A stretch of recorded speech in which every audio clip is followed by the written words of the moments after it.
ಇವತ್ತು ಇಡೀ ರಾಜ್ಯಾದ್ಯಂತ ಭಾರತೀಯ ಜನತಾ ಪಾರ್ಟಿ ರೈತರ ಪರವಾಗಿ ಮಠಮಂದಿರ ಪರವಾಗಿ ಹೋರಾಟವನ್ನ ಮಾಡ್ತಾ ಇದೆ. ಇವತ್ತು ಬೆಂಗಳೂರಿನಲ್ಲಿ 3 ಜಿಲ್ಲೆಗಳು ಕೂಡ ನಮ್ಮ ಭೂಮಿ ನಮ್ಮ ಹಕ್ಕು ಅಂತ ಹೋರಾಟವನ್ನ ಮಾಡ್ತಾ ಇದೀವಿ. ಇವತ್ತು ಕಾಂಗ್ರೆಸ್ ಸರ್ಕಾರ ಬಂದ ಮೇಲೆ ಎಲ್ಲೆಲ್ಲಿ ರೈತರ ಭೂಮಿಗಳಿದೆ, ಮಠಗಳು, ಮಂದಿರಗಳದು ಎಲ್ಲ ವಕ್ಫ್ ಪ್ರಾಪರ್ಟಿಯ ವಶವನ್ನು ಆಗ್ತಾ ಇದೆ.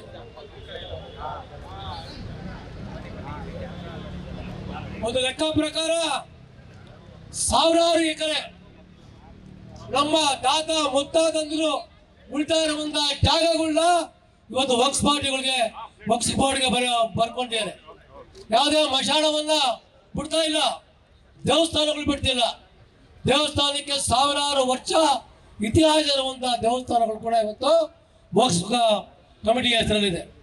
ವಿಧಾನಸೌಧ ನಮ್ದು ಅಂತಾರೆ, ಲಾಲ್ ಬಾಗ್ ನಮ್ದು ಅಂತಾರೆ, ಮೆಜೆಸ್ಟಿಕ್ ನಮ್ದು ಅಂತಾರೆ. ಕೆಂಪೇಗೌಡರು ಕಟ್ಟಿದಂತ ಇದು ಏನು ಕರ್ಮಮೂದಿ ಕೆರೆ ಮೆಜೆಸ್ಟಿಕ್ ಆಗಿದೆ, ಅದು ಕೂಡ ನಮ್ದು ಅಂತ ಹೇಳುವಂತ ಒಂದು ದುರಂಕಾರವನ್ನು ಮೆರಿತಾ ಇದ್ದಾರೆ ಬಂಧುಗಳೇ. ಇವತ್ತು ನಾವು ನಮ್ಮನ್ನು ರಕ್ಷಣೆ ಮಾಡ್ಕೋಬೇಕು. ನಮ್ಮ ಸರ್ಕಾರ, ಕಾಂಗ್ರೆಸ್ ಸರ್ಕಾರ ನಮ್ಮ ಪರ ಇಲ್ಲ, ಹಿಂದೂಗಳ ಪರ ಇಲ್ಲ. ಆ ದೃಷ್ಟಿಯಿಂದ ನಮ್ಮ ಭೂಮಿ ನಮ್ಮ ಹಕ್ಕು ಅಂತ ಇವತ್ತು ಎಲ್ಲ ರೈತರುಗಳಿಗೆ ಇವತ್ತು ನಾವು ಮನವಿ ಮಾಡ್ಕೊಂತ ಇದ್ದೀವಿ. ಪ್ರತಿನಿತ್ಯ ನೀವು ಪಾಣಿಗಳನ್ನ ನೋಡ್ಕೊಳ್ಳಿ ಒಂದ್ಸಲಿ. ಇವತ್ತು ಪಾಣಿ ಇರುತ್ತೆ, ನಾಳೆ ವಕ್ಫ್ ಮಂಡಳಿಗೆ ಹೋಗ್ತಾ ಇರೋ ಪರಿಸ್ಥಿತಿ ಆಗಿದೆ. ಆ ದೃಷ್ಟಿಯಿಂದ ನಾವೆಲ್ಲ ರೈತರುಗಳಿಗೆ ಭಾರತೀಯ ಜನತಾ ಪಾರ್ಟಿಯ ಎಲ್ಲ ನಾಯಕರುಗಳು ಸಹಕಾರವನ್ನು ಮಾಡ್ತಾ ಇದ್ದಾರೆ ಬಂಧುಗಳೇ. ಹಿಂದೆ ಔರಂಗಜೇಬ್ ಇದ್ದಾಗ, ಆದಿಲ್ ಶಾ ಇದ್ದಾಗ ನಮ್ಮ ಎಲ್ಲ ಸಮಾಜನ ಒಡೆದು ಮುಕ್ಕಿದ್ರು. ಇವತ್ತು ಕಾಂಗ್ರೆಸ್ ಸರ್ಕಾರ ಅದೇ ಪರಿಸ್ಥಿತಿ ಇವತ್ತು ಆಗಿದೆ ಬಂಧುಗಳೇ.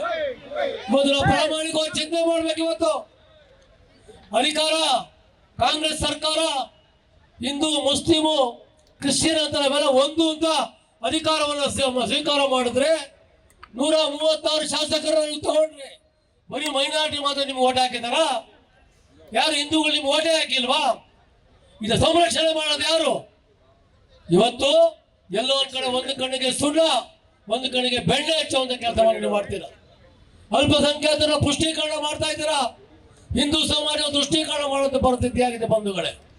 ಈ ದೃಷ್ಟಿಯಿಂದ ಬೆಂಗಳೂರು ಮಹಾನಗರದಲ್ಲಿ 1700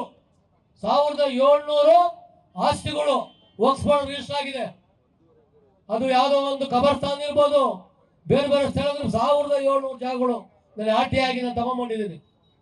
ನಮ್ಮನೆ ಅಂತ ಹಿಂದೂ ದೇವಸ್ಥಾನ ಪಂಚಂಗ್ರಿ 350 ಎಕರೆ, ಬೇಗೂರು ಸೋಮೇಶ್ವರ ದೇವಸ್ಥಾನ 938 ಎಕರೆ, ಕಾಡುಮಲ್ಲೇಶ್ವರ ಇದು ಮಾನ್ಯಗಳು, ದೊಡ್ಡ ಗಣಪತಿ ಮಾನ್ಯಗಳು, ಎಲ್ಲೆಲ್ಲಿ ನಮ್ಮ ದೇವಸ್ಥಾನಗಳಿದೆ 100 ಎಕರೆ ಜಾಗ ಇತ್ತು, ಕೇವಲ ಅರ್ಧ ಎಕರೆ, 1/4 ಎಕರೆ 10 ಗುಂಟೆ ಜಾಗ ಆಗಿದೆ ಇವತ್ತು. ಎಲ್ಲದನ್ನು ಕೂಡ ನೀವು ಬಡವರಿಗೆ ಕೊಟ್ಟಿದ್ದೀರಾ. ಯಾವುದೋ ಒಂದು ಸರ್ಕಾರಿ ಜಮೀನು ಅಕ್ರಮಗಳು ಮಾಡ್ಕೊಂಡಿದ್ದೀರಾ, ಎಲ್ಲ ನೀವು ಸಂಘ ಸಂಸ್ಥೆ ಕೊಟ್ಟಿದ್ದೀರಾ. ಮತ್ತೆ ಅದು ವಾಪಸ್ ಕೊಡ್ಬೇಕು ನಮ್ಗೆ. ಇಲ್ಲ ಅಂದ್ರೆ ವಕ್ಫ್ ಜಾಗವನ್ನ ಬಡವರಿಗೆ ಸೈಟ್ ಆಗಿ ಕೊಡ್ಬೇಕು ಅಂತ ಕೇಳ್ತೀವಿ ನಾವು. ನಮ್ ಜಾಗ ಮಾತ್ರ ನೀವು ಕೊಟ್ಟಿದ್ದೀರಾ. 100 ಎಕರೆ ಜಾಗಗಳನ್ನ ಬೆಂಗಳೂರು ನಗರದಲ್ಲಿ ಕೊಟ್ಟಿದ್ದೀರಾ. ದೊಡ್ಡ ದೊಡ್ಡ ದೇವಸ್ಥಾನಗಳ ಮಾನ್ಯಗಳು ಕೂಡ ಇವತ್ತು ನಮ್ಮಲ್ಲಿ ಇಲ್ಲ. ಇವತ್ತು 52,000 ಏನು ಮುಜರಾಯಿ ಇಲಾಖೆ ದೇವಸ್ಥಾನಗಳಿದೆ, ಪೂಜೆ ಮಾಡಕ್ಕೆ ನಮಗೆ ಜಾಗ ಇದಿಲ್ಲ, ದುಡ್ಡಿಲ್ಲ. ನಮಗೆ ಒಂದು ನ್ಯಾಯ ಮಾಡ್ತಾರೆ, ಅವ್ರಿಗೆ ಒಂದು ನ್ಯಾಯ ಮಾಡ್ತಾ ಇದ್ದೀರಾ? ದಯಮಾಡಿ ಹೇಳ್ಕೋಬಹುದು. ನಾವೆಲ್ಲ ಒತ್ತಾಯ ಮಾಡ್ತೀವಿ, ನಮ್ಮ ಭೂಮಿ ನಮ್ಮ ಹಕ್ಕಾಗಿರ್ಬೇಕು. ರೈತರ ಜಮೀನನ್ನ ಮುಖ್ಯಮಂತ್ರಿ ಅವರು ಹೇಳಿದ್ರು ವಾಪಸ್ ನಾವು ಕೊಡ್ತೀವಿ ಅಂತ. ನಿಮ್ಗೆ ಯಾವ ರೂಲ್ಸ್ ಇಲ್ಲ ಕೊಡಕ್ಕೆ. ಬರೀ ನೀವು RTC ವಾಪಸ್ ತಗೋಬಹುದು, ನೋಟಿಫಿಕೇಶನ್ ಚೇಂಜ್ ಮಾಡ್ಕೋಬೇಕು. ಏನ್ ಶರಿಯಾ ಕಾನೂನು ಇದೆ, ಆ ಶರಿಯಾ ಕಾನೂನು ಏನ್ ರೂಲ್ಸ್ ಇದೆ, ಆ ನೋಟಿಫಿಕೇಶನ್ ಕ್ಯಾನ್ಸಲ್ ಆಗಬೇಕೇ ಹೊರತು ಮುಖ್ಯಮಂತ್ರಿ ಅವರು ಇವತ್ತು DC ಇವತ್ತು ಇರ್ತಾರೆ, ಮುಖ್ಯಮಂತ್ರಿ ಇವರು ನಾಳೆ ಹೋಗ್ತಾರೆ, DC ಟ್ರಾನ್ಸ್ಫರ್ ಆಗ್ತಾರೆ, ಅದೇ ಮತ್ತೆ ಸ್ಥಾನ ಬರುತ್ತೆ. ಆ ದೃಷ್ಟಿಯಿಂದ ಇವತ್ತು ನಮ್ಮ ಹೋರಾಟ. ಇವತ್ತು ಈ ಕಾರ್ಯಕ್ರಮಕ್ಕೆ ಎಲ್ಲ ಶಾಸಕರು, ಪದಾಧಿಕಾರಿಗಳು, ಎಲ್ಲ ಮಹಿಳಾ ಮೋರ್ಚಾ ಪದಾಧಿಕಾರಿಗಳು, PC ಮೋಹನ್ ಸಾಹೇಬ್ರು ಇವತ್ತು ಅವರು ಕೂಡ ಇಲ್ಲಿ ಬಂದಿದ್ದಾರೆ. ಎಲ್ಲರಿಗೂ ಕೂಡ ಮತ್ತೊಮ್ಮೆ ಧನ್ಯವಾದ ಹೇಳ್ತಾ ಇದ್ದೇನೆ. ಗ್ಯಾರಂಟಿ ನ್ಯೂಸ್, ಸುದ್ದಿ ಖಚಿತ, ನ್ಯಾಯ ನಿಶ್ಚಿತ.